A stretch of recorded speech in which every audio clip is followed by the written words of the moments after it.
Speaker తీర్పుని స్వాగతిస్తున్నట్లు Gadwal MLA బండ్ల కృష్ణమోహన్ రెడ్డి చెప్పారు. గౌరవ స్పీకర్ వారిచ్చే నిర్ణయాన్ని స్వాగతిస్తున్నాం. ఈరోజు జరిగిన నిర్ణయంలో మన 5 మంది సభ్యులని మన క్లీన్ చిట్ ఇవ్వడం జరిగింది. మేము పార్టీ మారలేదు అనే అంశాన్ని గౌరవ స్పీకర్ ప్రసాద్ గారు తన నిర్ణయాన్ని వెల్లడించడం జరిగింది. గతంలో కొంతమంది సభ్యులు టిఆర్ఎస్ సభ్యులు నేను పార్టీలో లేను అని గౌరవ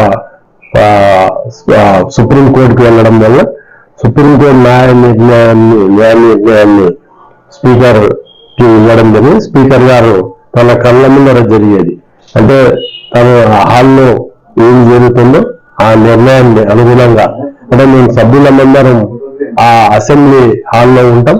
వాళ్ళ అసెంబ్లీలో జరిగిన తన కళ్ళ ముందర జరిగే దాన్ని న్యాయ నిర్ణేతగా తన అభిప్రాయాన్ని కుండలు బద్దలు కొట్టినట్లు చెప్పడం జరిగింది.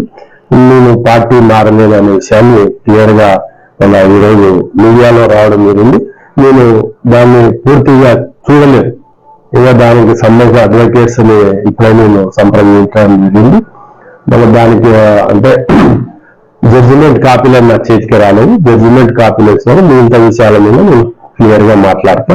నేను ఇప్పుడు కూడా చెప్పినా చాలా సందర్భాల్లో చెప్పినా నేను పార్టీ మారలేదని చెప్పడం జరిగింది. అయినప్పటికీ కూడా కొంతమంది టిఆర్ఎస్ నాయకులు నన్ను ఇరుకున పెట్టే విధంగా ప్రయత్నాలు చేస్తున్నాం. దయచేసి మన మీడియా ద్వారా చేస్తున్నాం. యాజ్ ఏ ఎమ్మెల్యేగా రకరకాలుగా గౌరవ ముఖ్యమంత్రులని గౌరవ మంత్రులను కలవాల్సిన అవసరం అంటే గద్వాల నియోజకవర్గ అభివృద్ధి కొరకు కలవాల్సిన అవసరం ఉంటుంది. మీరు దయచేసి అంటే నేను యాజ్ ఎమ్మెల్యేగా ఎవరు గతంలో మాజీ ముఖ్యమంత్రి గారు గౌరవ ముఖ్యమంత్రి మాజీ ముఖ్యమంత్రి చంద్రశేఖరరావు గారు ఉన్నప్పుడు కూడా చాలా మంది అప్పుడున్న సభ్యులు కలవడం జరిగింది. ఇది కామన్, సహజంగా స్థానికంగా ఉన్న సమస్యల మీద ముఖ్యమంత్రి గారికి కలవాల్సిన అవసరం ఉంటుంది. ముఖ్యమంత్రి గారు రేవంత్ రెడ్డి గారు కూడా స్థానికంగా మా ఉమ్మడి జిల్లాకి సంబంధించిన వ్యక్తి. గతంలో ఇద్దరం కూడా జడ్పీటీసీగా ఉన్నాం. ఆ సాన్నిధ్యంతోనే మేము చాలా సందర్భాల్లో గద్వాల డెవలప్మెంట్ కోరిక కలవడం వ్యక్తిగతంగా ఏముండదు. ఖచ్చితంగా అభివృద్ధి కోరికి ముఖ్యమంత్రి కావాల్సిన అవసరం ఉంటుంది. దీనివల్ల వాళ్ళు అపార్థం చేసుకొని కోర్టుకు వెళ్ళడం బాధాకరం.